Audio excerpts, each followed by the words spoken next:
player of the year. Who we going with, gents? Player of the year, Patrick. Wow, this is a tough one, man.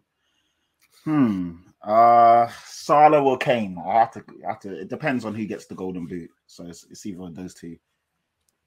Salah or Kane. Roy? I think Kevin De Bruyne runs it back.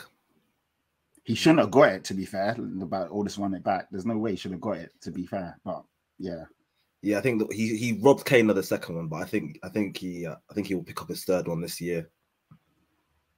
And you know what? And I think it will get him the respect he deserves, because when we're talking about the best midfielder we've seen in this league, Kevin De Bruyne is in that conversation. And I know people call it recency bias, or no one cares, obviously they're irrelevant. But when you look at his body of work, you cannot keep him out of the conversation. So another league title and Player of the Year award, and he's right up there. Fair enough. Sam? I think Player of the Season is going to be Bukayo. I'm just kidding. I think Mo Salah is going to win Player of the Season as well, as he breaks the Premier League record for goals. So, yeah. I agree. Yes. Yeah, he said Salah. I reckon Mo Salah.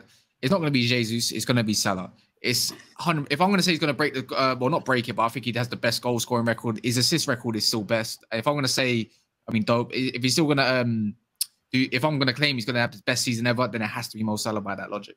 Yeah. I'm kind of the same. I was thinking about Salah. I was thinking about KDB.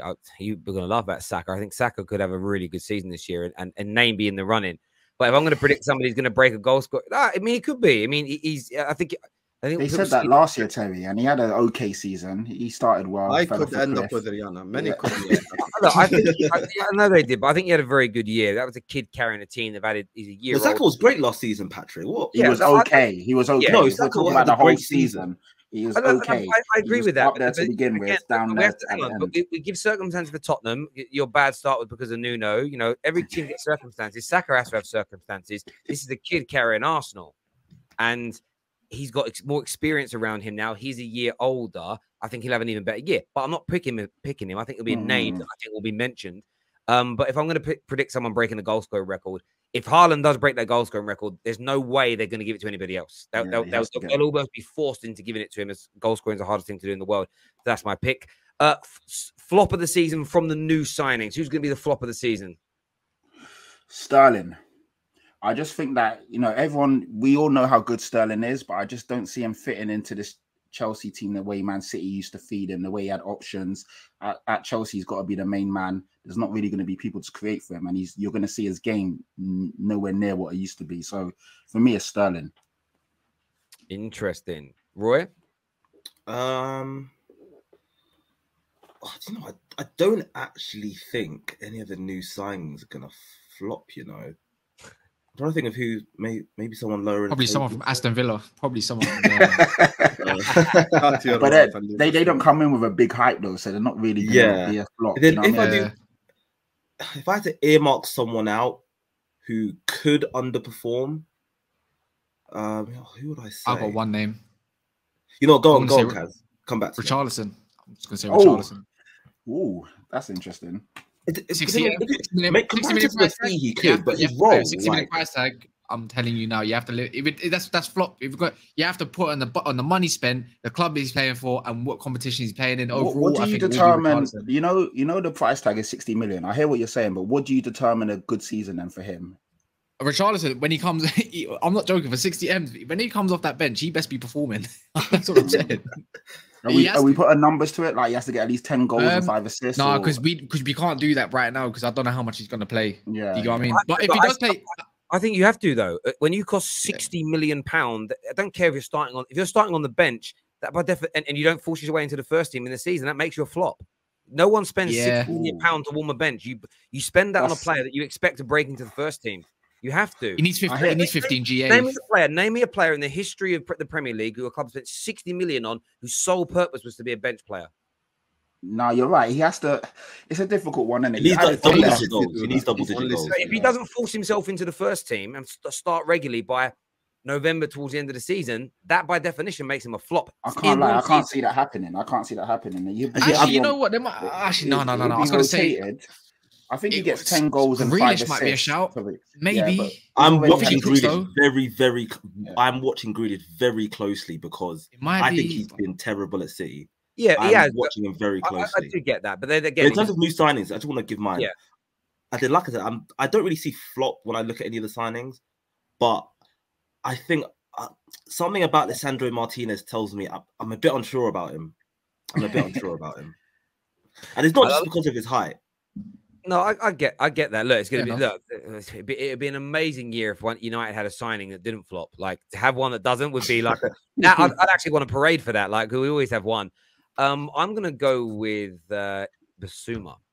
Oh, I'm joking. Okay. That's a hot take.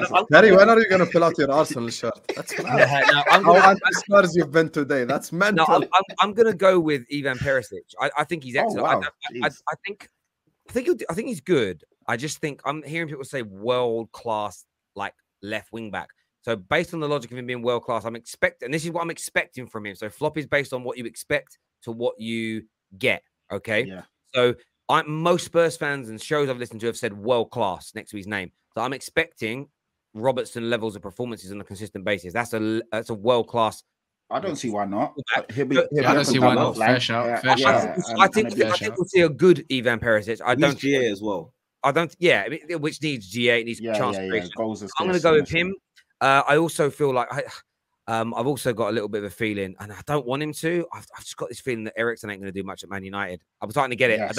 I'm getting a gut feeling. I hope you're right. I really hope you're right. Do really well, but I'm just. Of course you are, Patrick, as a Tottenham fan. I'm just not. I'm just think about it. I don't know. The last few days, I'm looking at it and I'm going, like I'm so desperate for him to do well.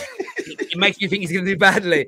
I've got to put it out there. I hope not, though. I pray to God not. But we will see. No, Terry, good shout there. Listen, Basuma's a player that I'd like to see flop at Spurs, just for a laugh, I think he'll do well. I think he'll do brilliantly. You're bad vibes today, Terry, man. What's going on? Very bad vibes. I've got 3 flops.